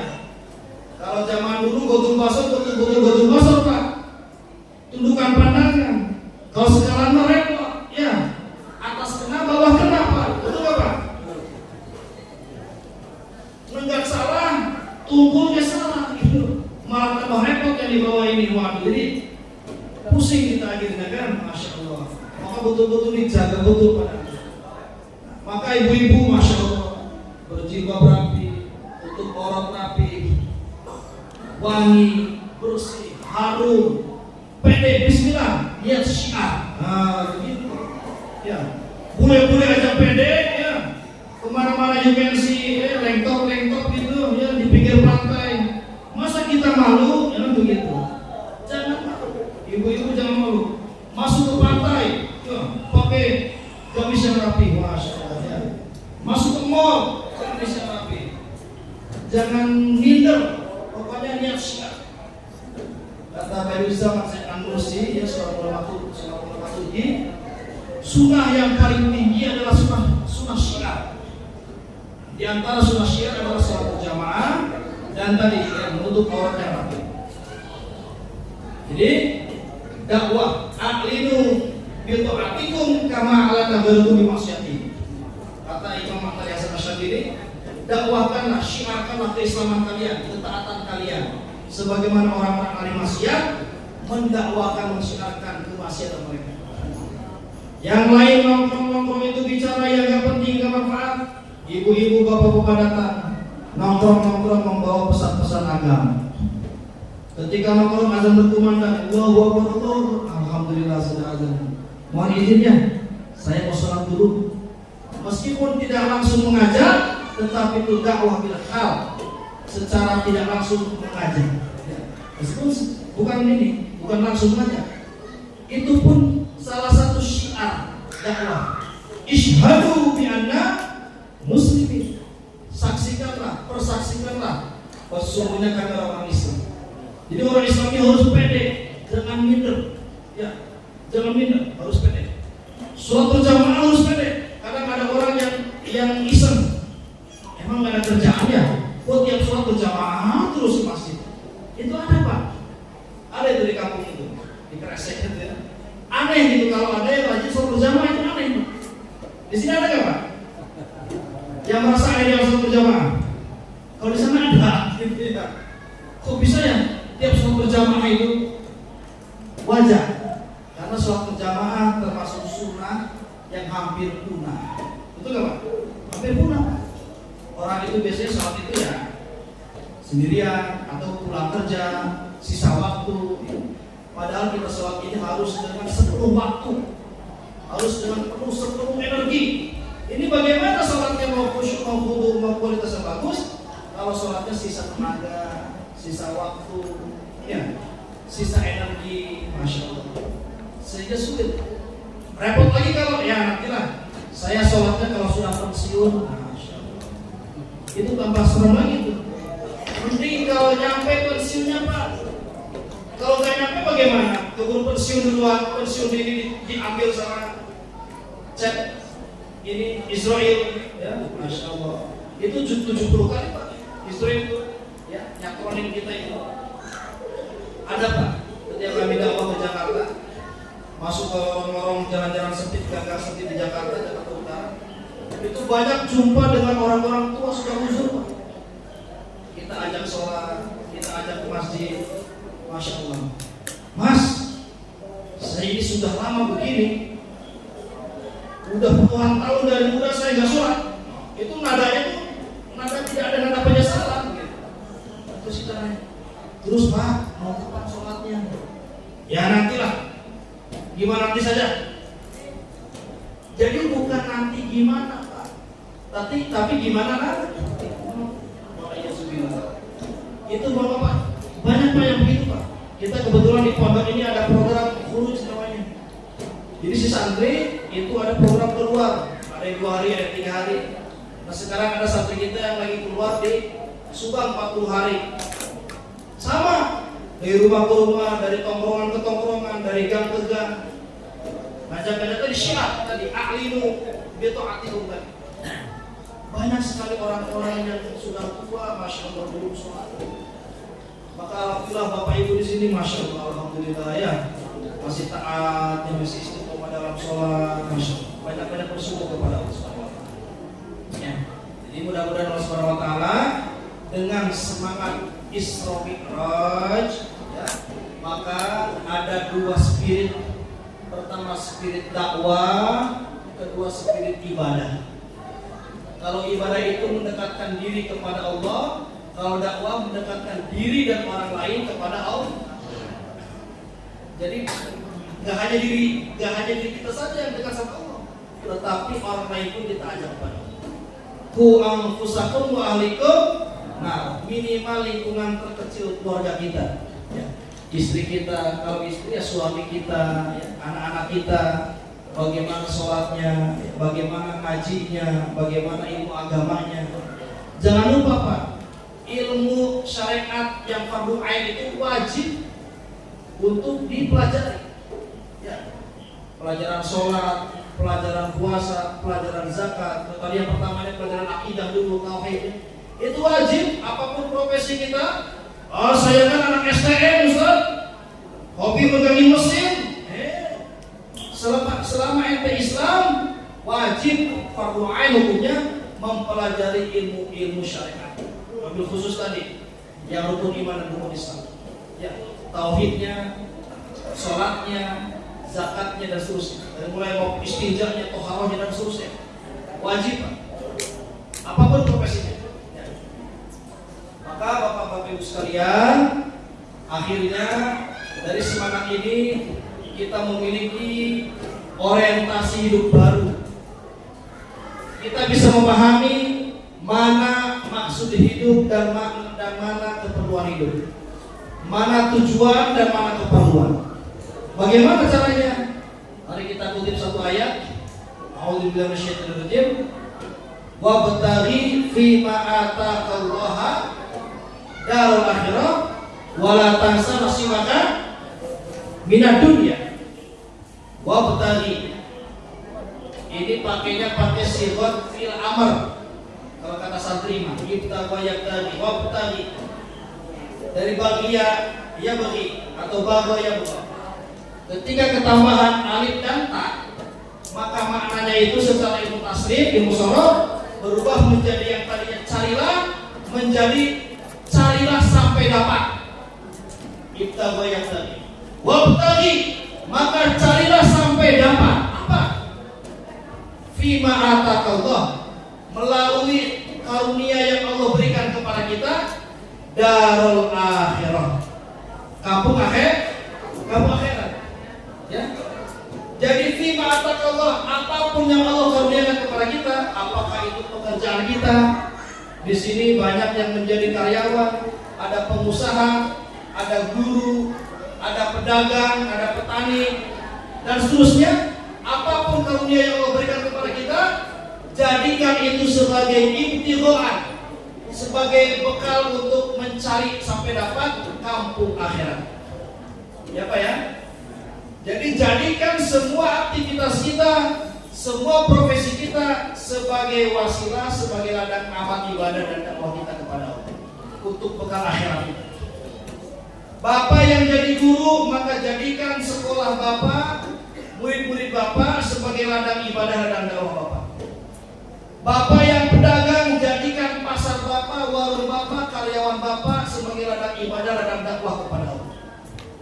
Punya karyawan, bikin peraturan, waktunya sholat, berhenti sholat dulu. Jangan takut pelanggannya kabur, Pak. Siapa Pak yang memegang hati pelanggan? Allah. Yang muqallibal qulub itu Allah. Jadi jangan takut pelanggan lari, karena yang memegang hati pelanggan itu Allah. Kemarin pondok kami kedatangan pemilik restoran Alam Sunda. Tahu Alam Sunda Pak Bu? Yang sering ke puncak insya Allah. Tahu Alam Sunda ya? Hampir sepanjang jalan banyak. Kalau di Jakarta ada di Tanah Abang. Pernah ke Tanah Abang Bu, ke Alam Sunda pernah? Pernah ya? Bagaimana suasananya? Ramainya luar biasa. Udah kayak rebutan makanan. Masya Allah. Itu beliau masih muda, Haji Fandi namanya, main ke pondok silaturahim. Ketika beliau sedang iktikaf di masjid, semua pedagang yang ada di sekitar masjid diborong semua. Hampir habis puluhan juta. Semua pedagang diborong semua. Kalau kita lihat restoran Alam Sunda yang Tanah Abang, itu betul-betul seperti kantor ini, kantor manage pengawasannya. Itu nggak ada yang lihat, bahkan teman yang di samping kita yang lagi makan itu tahu-tahu kabur aja, nggak bayar itu. Saya nanya ngobrol sama pengamen di depan warungnya itu, karena kita ikhtilat, kita ngobrol sama para pengamennya. Itu memang ya begitu Ustaz, banyak yang makan dan nggak bayar. Masya Allah. Tetapi ketika ngobrol dengan Haji Fandi, keuntungan bersihnya berapa Pak? Keuntungan bersih sebulan 9M bersih dengan cara kayak tadi. Jadi dia tidak khawatir dengan pelanggannya. Waktunya sholat, karyawannya juga dibikin program keluar 2 hari, keluar 3 hari gitu. Dibikin program. Karena betul-betul dia hakul yakin rezeki ini sudah Allah yang ngatur, pelanggan juga hatinya Allah yang ngatur. Jadi tidak takut. Makanya waktunya sholat. Jadikan apapun kegiatan kita, profesi kita sebagai ladang amal dan ladang dakwah. Jangan takut pelanggan kabur. Masya Allah ya.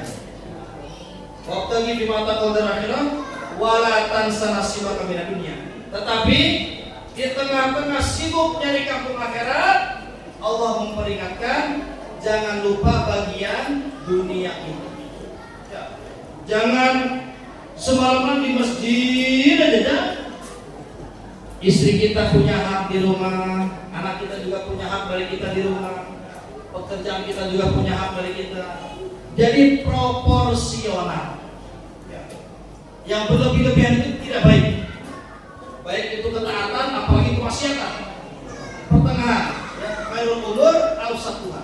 Sebaik-baik urusan adalah yang pertengahan. Jangan ngecos, mentang-mentang Ramadan ngaji terus dari pagi sampai malam, Masya Allah. Kerjanya ditinggalkan, sekolahnya ditinggalkan, hak muamalah, hak adaminya ditinggalkan. Nah itu keliru juga, tidak seperti itu. Ya, seimbang, ubudiyah, muamalah, dakwah, muasyarah, seimbang semua. Dan amalia dunia pun bisa bernilai ibadah kalau dilaksanakan secara syariat. Niatnya untuk ibadah, diawali bismillah, diakhiri alhamdulillah, dan tujuannya juga untuk ibadah. Bertaninya bapak ke sawah jadi ibadah, dapat pahala. Berkantornya bapak ke kantor jadi ibadah, dapat pahala. Dan seterusnya. Jadi semuanya ibadah kepada Allah. Ya. Yang penting seimbang. Waktunya sholat, waktunya ngaji-ngaji, waktunya kerja. Dan jadikan pekerjaan kita pun sebagai ladang ibadah dan ladang dakwah kepada Allah. Bapak Ibu sekalian, alhamdulillah sebentar lagi kita akan masuk bulan Ramadan. Allah membarik lana fi Rajab wa Sya'ban wa barik Ramadan. Mudah-mudahan Allah Subhanahu wa taala menyampaikan kita sampai ke bulan Ramadan. Dan tujuan bulan Ramadan adalah untuk menjadi orang yang bertakwa. Takwa itu apa? Takwa itu menjadikan semua yang ada dalam diri kita harta kita, diri kita, waktu kita, semuanya kita gunakan sesuai kehendak Allah Subhanahu wa taala. Seperti puasa, waktunya lapar dilarang makan, waktunya kenyang disuruh makan. Betul nggak Pak? Waktunya lapar dilarang makan, siang hari lapar, nggak boleh makan. Kita taat saja. Meskipun banyak makanan di rumah, halal lagi, tetapi belum waktunya makan, belum disuruh Allah makan, kita taat. Belum ada makan. Giliran sudah kenyang, mata ngantuk, badan capek, disuruh makan malah. Apa itu Pak? Sahur, betul nggak Bu? Jadi giliran lapar, jangan makan, giliran kenyang disuruh makan. Tetapi apa sikap kita? Taat saja. Ya. Sebelum ada perintah Allah, tidak berbuat apa-apa. Ketika disuruh Allah, baru kita laksanakan. Itulah hakikat takwa.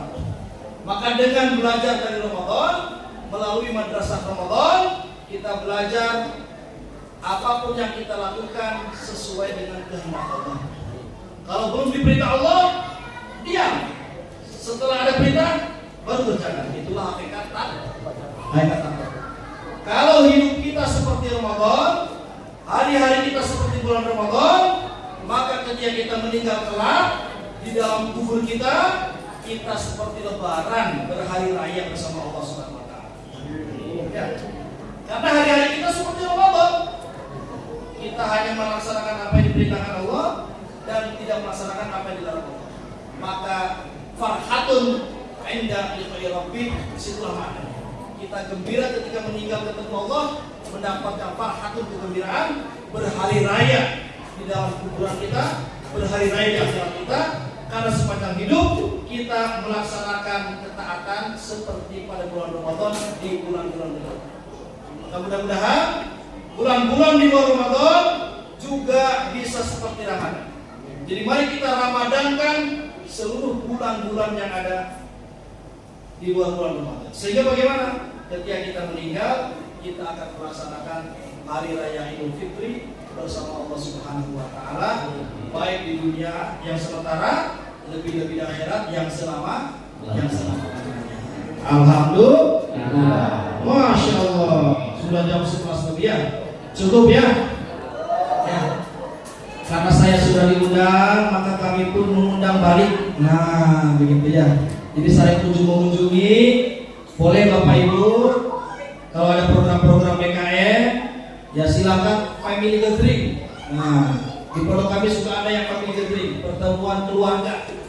Main ke pondok, di situ ada beberapa wahana. Ya, ada berkuda, ada memanah, ada berenang, ada futsalan. Ini anak-anak laskar ini pasti senang main futsal nih ya. Insyaallah, insyaallah ada di PDKM insyaallah ya. Boleh.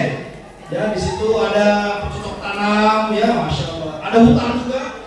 Nah, anak sekolah yang senang camping di pondok, insyaallah sedang dibuat camping ground. Jadi ada hutan, sedang proses pembangunan untuk nanti diantaranya wahana camping ground dan outbound nanti insyaallah ya. Jadi Bapak Ibu yang guru misalkan, yang tadinya kalau mau jalan-jalan jauh ke Jakarta, ternyata ada di Kresek, masya Allah ya. Ada di pelosok sana ya, pondoknya mewah, mepet sawah, alhamdulillah ya. Boleh Pak Ibu silakan ya, jalan-jalan ke Kresek, boleh ya. Nanti silakan diatur waktunya sama Bapak DKM, bisa nanti nginep juga bisa ya. Luas ada tempat penginapan, ibu-ibu luas tempatnya. Bapak-bapak di masjid aja nanti tidurnya insyaallah nanti ya. Ngampar sana nanti kalau bapak-bapak gampang. Insyaallah nanti hadir insyaallah ya. Para santri insyaallah nanti di pondok tanggal 23 Februari akan ada pertemuan ulama dan santri. Ya, se-Kabupaten Tangerang. Boleh bagi yang ada kesempatan yang tidak sedang sibuk ada acara hari Ahad tanggal 23 Februari menjelang Ramadan ya, akan ada pertemuan santri dan ulama. Silakan Bapak PDKM para santri bisa hadir jam 8 sampai selesai sampai subuh ya. Kami tunggu kehadirannya. Kami nantikan Bapak Ibu bisa silaturahim ke pondok kami biar silaturahim kita tetap terjalin tidak hanya berhenti di sini, tidak menjadi ini yang pertama yang terakhir. Ya, tapi selama-lamanya. Kalau mau ikut pengajian mingguan juga ada tiap malam Sabtu. Boleh. Malam Sabtu dari mulai Jumat sore sampai Sabtu pagi ada kajian-kajian. Jumat sore intikaf di sana di pondok, Sabtu pagi pengajian akhir. Nanti selesai pengajian akhir baru nanti naik kuda, panahan, ya berenang, masya Allah. Jadi setelah mendapatkan siraman rohani, siraman jasmaninya insya Allah. Semua sedia insya Allah. Insya Allah. Itu saja bisa disampaikan. Mohon maaf apabila ada bahasa, ada kalimat, ada sikap yang kurang berkenan. Apalagi mungkin biasanya kalau ceramah itu banyak lucu-lucuannya ya. Saya mohon maaf gak bisa lucu, aduh, gak bisa ngabodor. Ya, biasa di depan santri mungkin sering serius aja ya. Jadi mau ngabodor tuh rada bingung ngabodor gimana, takutnya malah garing gitu ngabodor katanya. Pokoknya insya Allah niatnya tulus, menyambung silaturahim. Mudah-mudahan majelis ini bisa menambah ilmu, menambah iman, dan menambah amal. Amin ya Allah ya Rabbal alamin. Langsung tutup saja.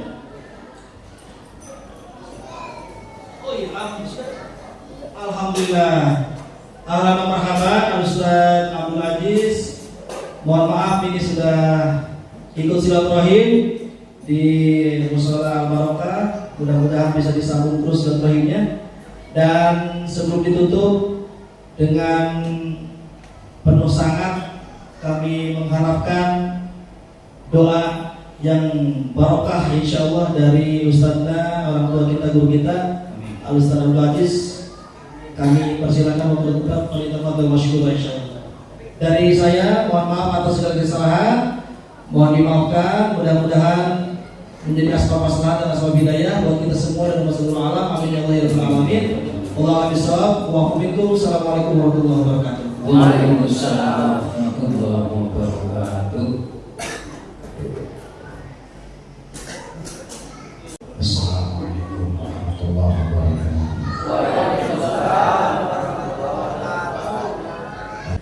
Allahumma salli wa sallim ala sayyidina Muhammadin wal awwalin wal akhirin wa barik wa sallim wa radiyallahu ta'ala an sadatina wa sayyidina Rasulillahi ajma'in. Amin ya Allah ya rabbal alamin. Allahumma inna nas'aluka minal khair kullihi ajilihi wa ajilihi ma na'lamu minhu wa ma la na'lamu wa na'udzu bika minasyarri kullihi ajilihi wa ajilihi ma na'lamu minhu wa ma la na'lamu. Allahumma inna nas'aluka al-jannah wa ma qarraba ilayha min qawlin wa 'amalin wa niyatin wa i'tiqadin wa na'udzu bika minan nar wa ma qarraba ilayha min qawlin wa 'amalin wa niyatin wa i'tiqadin. Allahumma inna nas'aluka al-huda wa tuqa wal 'afafa wal ghina. Allahumma ij'al auladana wa talabana ulama'a. Allahumma ij'al auladana wa talabana ulama'a. Allahumma ij'al auladana wa talabana ulama'a. Rabbana hab lana min azwajina wa dhurriyyatina qurrata a'yun waj'alna lil muttaqina imama. Rabbana atina fid dunya hasanah wa fil akhirati hasanah wa qina adzabannar. Shalli wa sallim ala jami'il anbiya wal mursalin walhamdulillahi rabbil alamin. Kita tutup dengan kabar majelis. Subhanallah wa bihamdika asyhadu an la ilaha illa anta astaghfiruka wa atubu ilaik. Kurang lebihnya mohon maaf. Wassalamualaikum warahmatullahi wabarakatuh. Waalaikumsalam. Serangkaian acara peringatan Isra Mi'raj Nabi Muhammad SAW tiba pada akhir acara yang ditutup. Untuk itu sebelum kita tutup, saya cukup membaca pada malam ini bila mana banyak kata-kata yang mulai berkenan di hati Bapak Ibu sekali semuanya, serta tinggal kami yang berkenan. Kami mohon juga itu maaf yang seluas-luasnya. Mari kita tutup dengan membaca hamdalah secara bersama-sama.